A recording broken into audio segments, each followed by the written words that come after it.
Hakikat belajar. Belajar adalah sebuah proses yang dinamis dan terjadi dalam seluruh perjalanan kehidupan manusia. Belajar adalah proses perubahan tingkah laku yang relatif menetap, yang bertumbuh dan berkembang. Konsep belajar didefinisikan oleh banyak ahli yang dapat kita cerna sebagai berikut.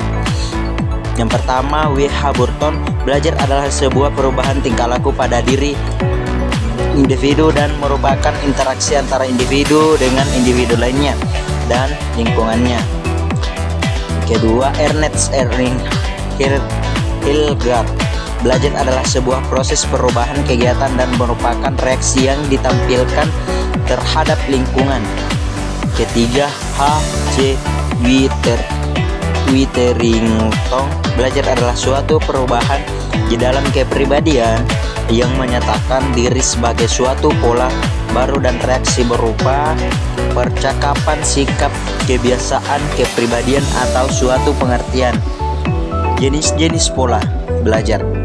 Para ahli mendeskripsikan jenis-jenis pola belajar diuraikan sebagai berikut. Yang pertama, Bell Gradler 1991 bahwa belajar dipengaruhi oleh kondisi internal. Yang kedua, Gardner 1988, belajar terjadi apabila terdapat hubungan antara fase belajar dan cara pembelajaran. Ketiga, Piaget, faktor belajar terbentuk atas dua pertanyaan mendasar. Baik, langsung saja di sini saya akan menjelaskan materi tentang karakteristik teori belajar. Setiap teori belajar akan memiliki karakteristik yang berbeda, namun dapat digeneralisasikan bahwa secara umum karakteristik teori belajar seharusnya mencakup beberapa hal.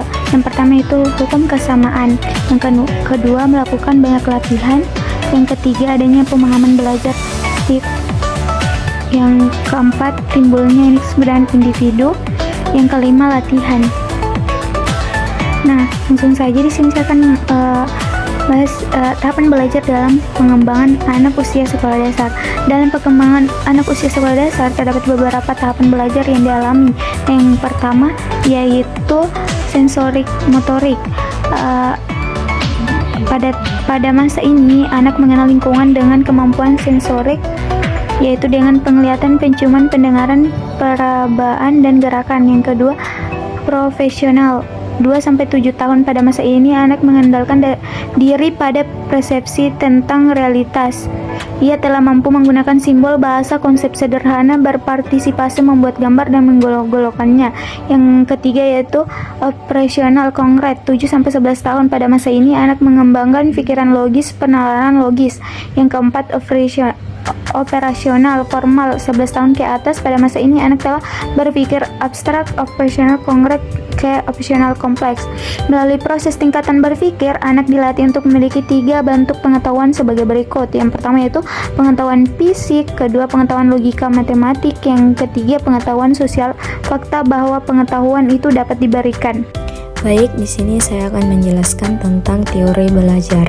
Jadi yang pertama yaitu teori belajar humanistik. Jadi teori belajar humanistik ini merupakan teori belajar yang paling abstrak daripada teori belajar lainnya seperti behavioristik, kognitif, dan konstruktivistik. Yang kedua yaitu teori belajar behavioristik, yaitu perilaku manusia dipelajari dalam teori belajar behavioristik sebagai sebuah kontrol instrumental yang berasal dari lingkungan. Terus yang ketiga yaitu belajar kognitivistik, yaitu belajar model pengembangan kompetensi pedagogik berbasis pengetahuan pedagogik dengan konsep teori belajar. Nah, model pengembangan kompetensi pedagogi guru dapat dikembangkan dengan terlebih dahulu guru memiliki bekal pengetahuan, konsep, dan pemahaman terhadap teori belajar. Nah, model pengembangan kompetensi pedagogik berbasis pengetahuan pedagogik dengan konsep teori belajar dapat diuraikan sebagai pertama kesiapan belajar, kedua peluang berbicara, ketiga kemampuan berbicara dan berperilaku, dan yang terakhir belajar berpikir. Nah, pengondisian kesiapan belajar akan berhasil apabila peserta didik memiliki kesiapan untuk melakukan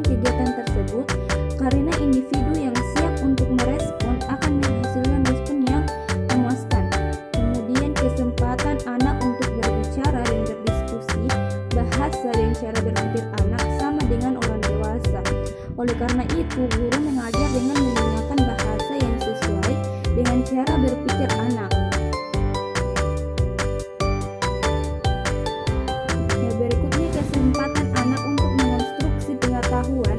Satu prinsip belajar yang mendasar adalah guru tidak hanya memberikan pengetahuan kepada siswa, namun siswa juga harus berperan aktif membangun sendiri pengetahuan di dalam memorinya. Nah, kemudian kesempatan anak untuk bersikap dan berperilaku serta melakukan perubahan. Nah, manusia bertanggung jawab terhadap hidup dan perbuatannya serta mempunyai kebebasan dan kemampuan untuk mengubah sikap dan perilaku mereka. Dan yang terakhir, kesempatan anak untuk belajar berpikir.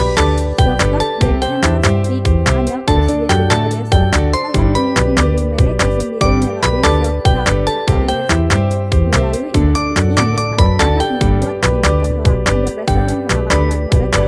Hal ini berarti bahwa sebenarnya secara tidak langsung dapat mendidik diri anak-anak untuk belajar berpikir. Berikutnya,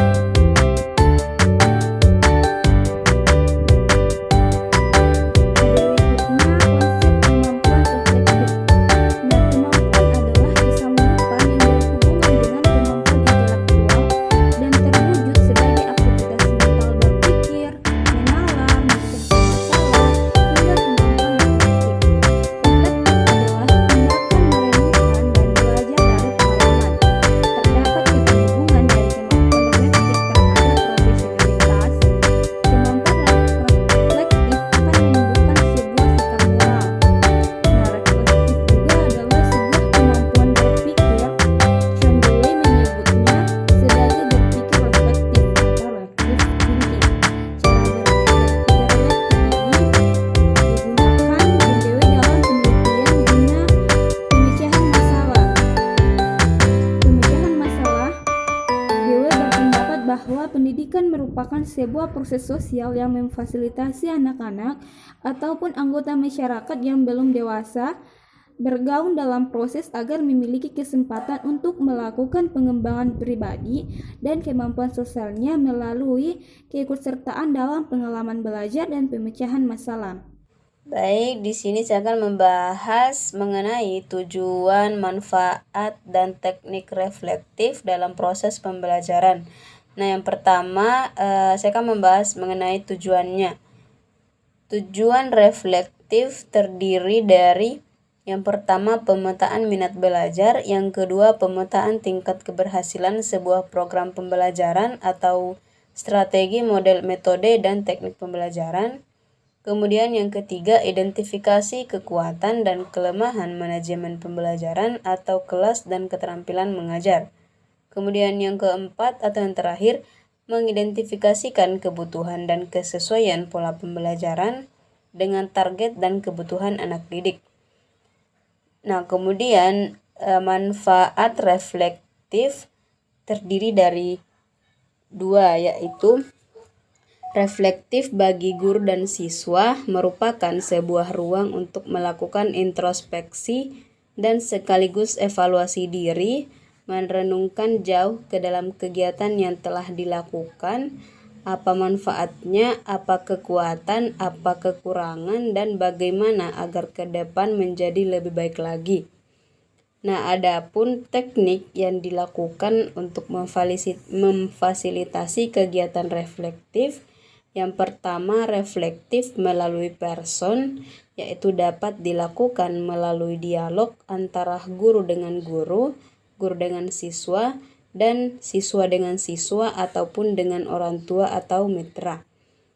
Nah, teknik yang kedua yaitu reflektif melalui media, misalnya dengan video pembelajaran dan media lainnya. Nah, yang ketiga yaitu reflektif dengan jurnal atau catatan harian. Sekian dari materi saya, terima kasih. Model pengembangan kompetensi pedagogik berbasis kemampuan reflektif.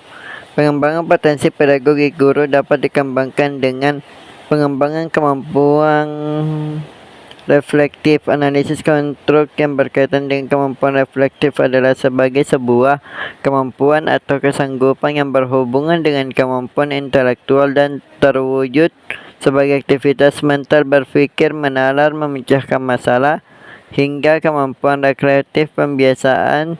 Sikap rekreatif diawali dengan kemauan untuk mendengarkan dengan sungguh dan memaknai pengalaman.